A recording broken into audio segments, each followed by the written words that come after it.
In this video, I'm gonna take a trip to nostalgia lane, my childhood, specifically childhood games. And there's a lot of things, a lot of activities that kept my childhood afloat.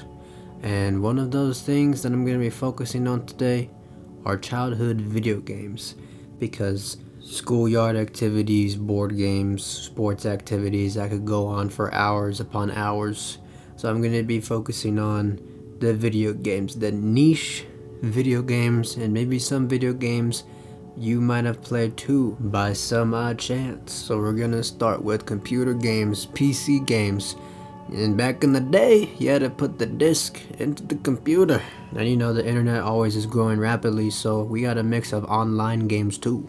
Welcome to the Super Race Car Championship. Nah, this game was back then revolutionary. You gotta pick your own car, pick your own colors, pick your own patterns, and then race it off. Like, I remember playing this game so much, and honestly, my competitive spirit probably birthed from this game. After school ends, you come home and you play some Fun Brain. Truly one of the most critical childhood memories I created. Then we got like the fever game dreams, like this Jimmy Neutron game back in the day. Bro, I don't even know how we got these games in the first place, but I remember playing them, and I remember not even like knowing what I was doing. And don't knock it till you try it. Like, some games are just not even meant to be crazy. Just have fun, have that leisure downtime. Downtime during childhood. But this channel, Wishing to Tickle, like, their channel is insane. They have like all of the goated old school childhood games. What's great about making this video is I was unlocking memories as I was downloading these vids, because I forgot about this Thomas the Train game. Pretty much I just had to make sure everything was functioning properly. Gears were in the right spot, they had the right horns, and so. Oh no, don't even get me started on Dora's Carnival Adventure or whatever. This was the real competitive spirit that was birthed into my life, because this game right here, oh my goodness, so many fun activities, and just trying to get those tickets. I was fiending for those tickets as a kid. Now this game is a true fever dream. I think it's called SpongeBob Krusty Krab Operation, but like, oh my gosh, these cutscenes were just out of this world. Like, you don't even know what's happening in this game. And then we got the Disney Channel, Cartoon Network, Nickelodeon games that are online, like the Tom and Jerry goated game. And if you are Gen Z, because you do not know these games if you're not Gen Z, there are some ways that you can still play this today. I made a video about me playing old Disney Channel Hannah Montana games if you'd like to see that. Strawberry milkshake. Strawberry milkshake. I'll put Sunday, please. I put Sunday, please. What you get yourself? Okay, now this is like a very specific genre. Like, do y'all remember going and getting a CD, and then there was an option where you could play a game on that DVD movie? Like, this is such a specific genre, but I know two games that come into mind. One, it was that Shrek Far Far Away idle game, and then it was the Scooby-Doo game, Monsters Unleashed. Dude, that Scooby-Doo game freaked me out as a kid, but now looking back at it, I was like, wow, this is actually a masterpiece. And for that Far Far Away idle game, I always went with Puss in Boots, because he was him, he did his thing. Ooh, okay, next up is Nintendo DS. I did not have a 3DS or 2DS, only had the OG DS. Score! And I used to play backyard basketball like it was a religion. Score! And we all know that feeling of when we shared Nintendo DS games. Hopefully I shared mine with my cousins, and unfortunately I did lose some in hotel rooms. Rest in peace Lego Indiana Jones. But hey, I did have Nintendogs. Like, that was a really good game. So many other games, but one that always will stick forever and ever is the Chronicles of Narnia. The Lion, the Witch, and the Wardrobe, which I could not beat as a kid, but I was able to come back later on last year and finally beat it live on Twitch. And I have so many amazing memories from that game. And here's my Twitch, shameless plug, but if you guys want to see more, potentially, here you go. And that game is low-key kind of difficult, but I'm so glad I was finally able to beat it later on. What? The bear didn't even do shit, he just got up and went back to sleep. You useless piece of shit. What the shit? You can't win like that.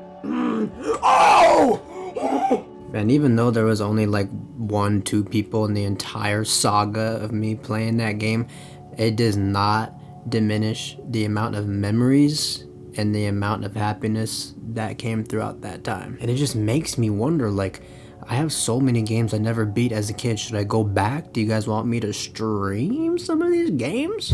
You'll never get into college if you don't play your video games. Moms are now thinking of video games in a whole new way. If you don't play your video games, no dessert. Because of VSmile, the first educational video gaming system. Oh my gosh, who remembers VSmile? I remember this Spider-Man game.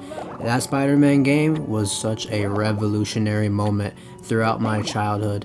VSmile carried my childhood, and I know that I can definitely say for most of my cousins as well. And I don't know about y'all unless you lived it, but when the Wii dropped, it was life-changing. I'm talking about so many family moments created because of this damn piece of electronic rectangle. Like, I played some of my own games, like this Brave game right here, which honestly was kind of forgettable, but it was still pretty fun. And I played NBA 2K11, the greatest 2K on the Wii. And I know that sounds goofy, playing 2K on the Wii, but hey, it just showed how much NBA 2K11 was the GOAT. And I had Super Mario Bros. And that game, I would play it with my sibling. And we almost finished the game, but we never did it. So that might be a possible stream. Would you guys like to see a stream of me beating this game, coming back for revenge? But most importantly, the Wii, of course, had Wii Sports.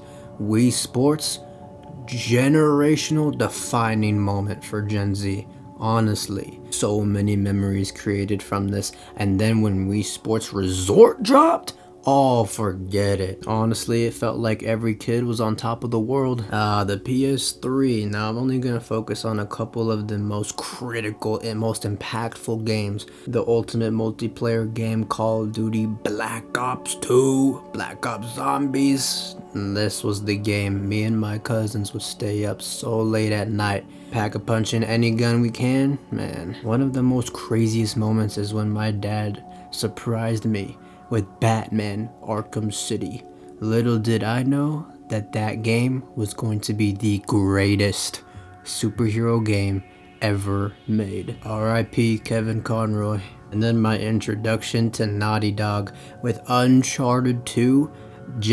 Okay, no, let's be for real. Uncharted 2 is the best Uncharted. Uncharted 2, one of the most defining action adventure games of all time. Let's be for real. Oh, and then there's like this Disney Infinity thing, and like I never got the hang of it. Like I never understood how to do things. They wanted me to do challenges, and like I never got rewarded for them. Like I genuinely don't know, because it was like, oh, there's no rules, you can do whatever you want. But it was like, I can't. Like, what's going on? I can't do shit in this game. But it's fine, because now I have this Merida figure on display in my room now. Pretty cool. Now we have the GOAT. The GOAT. PlayStation 2. This was the ultimate Avatar, airbending, all elements. Like, I kid you not, this console here, the standard, it's the standard. There are so many stories I have related to the PlayStation 2. So many memories. It was genuinely one of the best, if not the best, gaming console I've ever had the experience to play with. There are so many games like NBA, Madden, like a lot of sports games, but I would like to talk about, you know, the very niche games like The Incredibles, which is a game I still have not completed because it could not save that much memory in the storage card, and I had to delete the game every time. And so I'm hoping that maybe on a stream I could come back and enact my revenge. The PlayStation 2 is great because it holds some of the most goated versus the trashiest games you'll ever experience. Like this Charlie and the Chocolate Factory game is the definition of a fever dream video game. Like, bro, what? Like, it's just one of those games like that and the Polar Express on the PS2.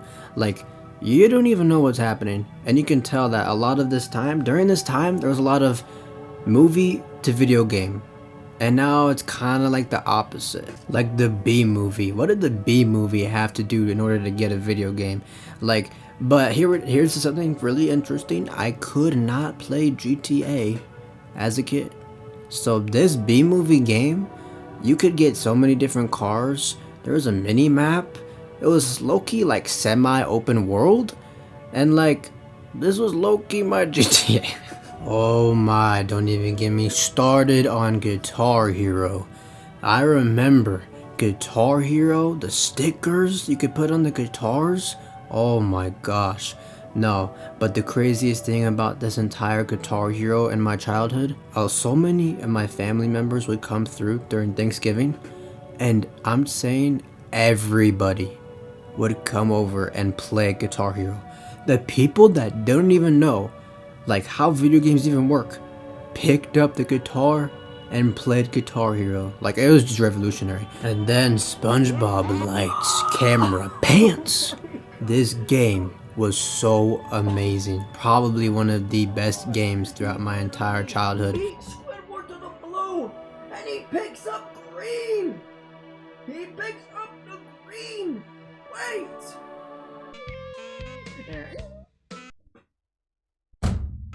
But the ultimate GOAT was spawned from the PlayStation 2, and I did get it on the PC, and oh my gosh, it was revolutionary because the PC graphics were better, but it was birthed from the PS2.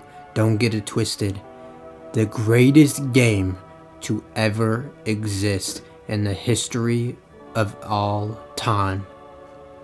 The Spiderwick Chronicles game. For anyone out there who is looking at this and seeing the Spiderwick Chronicles, you know that this game is a genuine masterpiece. Like, I'm talking about, people have considered it as the children's Dark Souls. No, but seriously, so many great things. Like, they did not have to go this hard when making this game, and I love this game so much. Like, for a kid's movie game, a movie adaptation, honestly, it was insane. Because if you look at the movie adaptations, most of the stuff is like probably not even close to what is actually done in the movie, and it's more of like mini games. Nah, this was literally open world. You could unlock weapons, you could change characters, like, and it was multiplayer. The boss fights, I've actually heard people who have played Souls games complain about the boss fights. Not to mention, they made the actual actors do an interview for the game. I mean, sometimes he's a bit more aggressive, but that also helps him become the hero, in that he's there to fight off, and he's the brave one in the family. Simon's voice is more lighter. It's higher, you know, he's more happy all the time. Mr. Tibbs, come back! Mr. Tibbs! My character is Mallory Grace. It's crazy looking at yourself in the video game going, this person's based on me, this is mental. Mallory's greatest strength is kind of keeping them together. And, I mean, you'll see in the video game, she completely looks after the two boys. Get away from him! Walk around the house in the video game, and I completely knew my way around. It's brilliant, it's completely correct. Not to mention that this game's soundtrack is a masterpiece. Shout out Rob Mills, because this game pretty much has it all. It's got the fights, it's got the acting, it's got the animations, it's got the soundtrack, and I recommend it playing on PC because I always played it on the PS2. Then when I got the PC version, booted that up, oh my gosh, I was witnessing the remaster I waited for so long. I mean, this game genuinely could have been zero, could have been nothing. I mean, if you look at the Polar Express ending, you can tell when the budget just dropped. Like, the ending is terrible, the game is terrible, and that goes a lot with video game movie adaptations like this.